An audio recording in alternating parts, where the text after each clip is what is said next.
그런데 재민이가 멈췄잖아요. 오싹. 크레용. 아까 전 재민이가 혼자서 멈췄잖아. 오싹. 그래요. 토끼 제스퍼는 공부하는 게 하나도 즐겁지 않았어요. 수학 점수는 엉망이었고 받아쓰기도 맨날 틀렸죠. 제스퍼가 자신 있는 과목은 딱 하나, 미술뿐이었어요. 제스퍼는 정말 있지 토끼 공부가 친구들. 어려웠어요. 토끼 친구들. 공부가 어려웠대.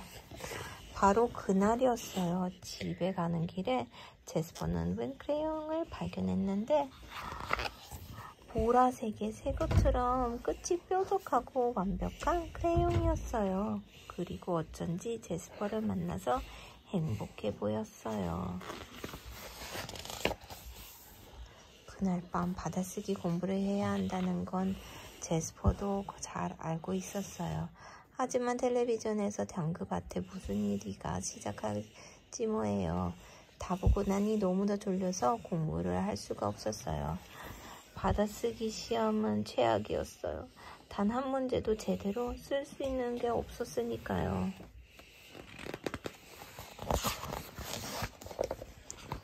그때 제스퍼 눈이 들어온 게 있었는데 제스퍼는 크레용을 집어들었어요. 그리고는 곧바로 맞는 답을 척척 쓰기 시작했어요. 받아쓰기를 잘했어요. 채점이 끝났어요. 제스퍼는 100점을 받았어요. 칭찬 스티커도요. 크레용은 어쩐지 신나 보였어요. 제스퍼는 조금 오싹한 기분이 들었지만 그래도 기뻤어요. 저녁을 먹은 뒤 제스퍼는 플레이 버니 3 게임기를 들고 소파에 앉았어요. 수학 숙제부터 하고 놀아야지 아빠가 말했어요. 알았어요. 제스퍼가 뚱한 얼굴로 대답했어요. 그때 제스퍼는 보았어요. 어쩐지 오싹한 기분이 드는 보라색 글씨를요. 플레이 버니 3를 잘하면서 수학도 잘하고 싶어? 3시간이 훌쩍 지났어요. 제스퍼는 벌써 잠들어 있었죠. 한 손에 게임기를 든 채로요. 다른 손에는 보라색 크레용이 쥐어져 있었어요. 다음날 담임선생님이 수학 쪽지 시험을 보겠다고 했어요. 제스퍼는 더 겁이 났어요. 제스퍼는 연필을 찾아 손을 뻗었어요. 하지만 손에 잡힌 건 바로 크레용이었어요. 그러자 갑자기 수학이 쉽게 느꼈어요. 두 자릿수 빼기는 어떻게 하는지 바로 할 수 있었어요. 어려운 곱셈과 나눗셈도 척척 할 수 있었죠. 크레용은 어떻게 풀면 되는지 다 알고 있는 것 같았어요. 쪽지 시험이 끝나고 난 뒤 제스퍼는 뭔가 보았어요. 책가방에 보라색으로 글씨가 쓰여 있어요. 제스퍼, 하트, 크레용, 영원히. 제스퍼는 온몸에 소름이 오싹오싹 돋았어요. 영원히가 뭐예요? 영원히? 영원히 아주 길게 같이 있다라는 거예요. 다음 날은 포스터 그리기 대회 마지막 날이었어요. 제스퍼는 대회를 위해 몇 주 동안 열심히 그림을 그렸어요. 이제 마무리만 하면 완성이에요. 그때 보라색 크레용이 또르르르 책상 위로 굴러왔어요. 저 혼자서요. 제스퍼는 애써 무시했어요. 나를 무시하지 마. 제스퍼는 몸이 버들버들 떨렸어요. 얼른 책상 위에 쓰인 글씨를 지운 다음 크레용을 필통에 넣고 지퍼를 잠갔어요. 제스퍼는 크레용에 관한 건 다 잊으려고 애썼어요. 그런데 다음날 아침 눈을 떠보니 그림이 바뀌어 있는 게 아니겠어요. 섬뜩한 걸작이었어요.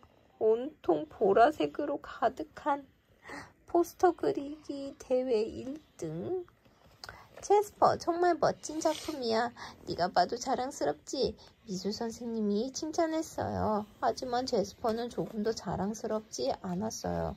으스스하고 무시무시하고 오싹오싹했어요. 제스퍼는 집에 오자마자 지하실 계단을 내려가 가장 어두운 구석으로 갔어요. 먼지 쌓인 상자에 크레용을 넣고 자물쇠로 꼭꼭 잠가버렸어요. 기분이 나아진 제스퍼는 얼른 방으로 올라갔어요. 이튿날 아침 눈을 떠보니 거울에 엄청 크게 넌 내가 필요해. 그리고 필통에는 오싹오싹 크레용이 들어와 있었어요. 크레용은 제스퍼를 다시 만나서 행복해 보였어요.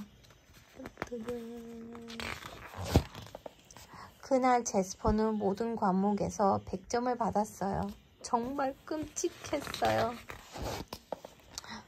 이젠 도저히 참을 수가 없었어요. 제스퍼는 크레용을 뚝 부러뜨려서 두 동강 난 크레용을 전자레인지에 넣고 녹였어요. 그런 다음 엉망이 된 크레용을 쓰레기통에 버렸어요. 그날 밤 제스퍼는 모처럼 편안하게 꿀잠을 잤답니다. 이튿날 아침 제스퍼가 눈을 떠보니 벽에 엄청 크게 초등학교를 졸업하는 제스퍼의 모습이 그려져 있었어요. 전교 1등으로요. 그리고 가장 최악인 건 정말 잘 그린 그림이었다는 거예요. 오싹 팬티가 무서워. 팬티도 무서워한 것 같아. 오싹오싹 크레용이 더 무서워.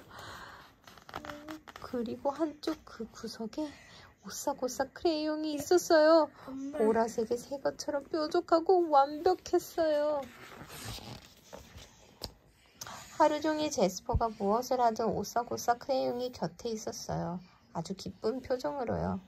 제스퍼가 받아쓰기 시험에서 100점을 받았을 때는 손에 있었어요. 담임선생님이 성적이 가장 많이 오른 학생으로 제스퍼를 뽑았을 때는 호주머니에 있었어요. 학교에서 특별 행사를 열어 제스퍼를 축하해 주었을 때는 강당 의자에 있었죠. 이제는 누구도 크레용을 막을 수가 없었어요. 제스퍼는 더 이상 견딜 수가 없었어요. 집에 오자마자 곧장 화장실로 달려갔어요. 제스퍼는 크레용을 변기 속으로 던졌어요. 크레용은 물 위로 빙그르르 돌았어요. 크레용은 조금도 행복해 보이지 않았어요. 그때 제스퍼는 보았어요. 변기 안쪽에 쓰여있는 보라색 글씨를요. 네가 감히 어쩌겠다고? 하지만 제스퍼는 감히 해보기로 했어요. 들어갔다.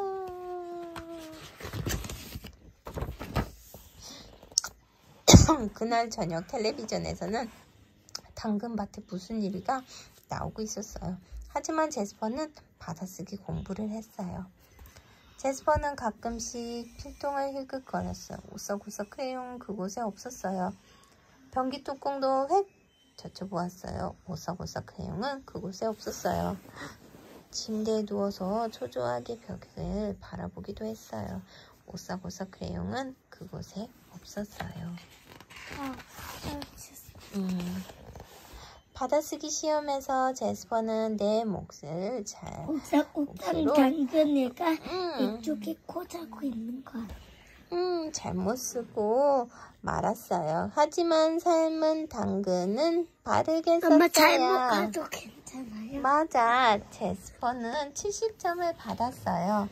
70점. 정말 굉장했어요. 100점은 아니지만 혼자 힘으로 받은 점수였으니까요. 100점이도 안 해도 돼요? 제스퍼는 마침내 자유를 만끽하며 신나게 집으로 100점이면 돌아왔어요. 어려운 거 해야지. 어려운 거 해야지. 아주 머나먼 곳에 오래된 하수관이 있었어요. 보라색 크레용은 멀리 저 멀리 흘러갔어요. 느릿느릿 조용하게 크레용은 여기저기 떠돌았어요. 몇 날 며칠 그리고 몇 주를.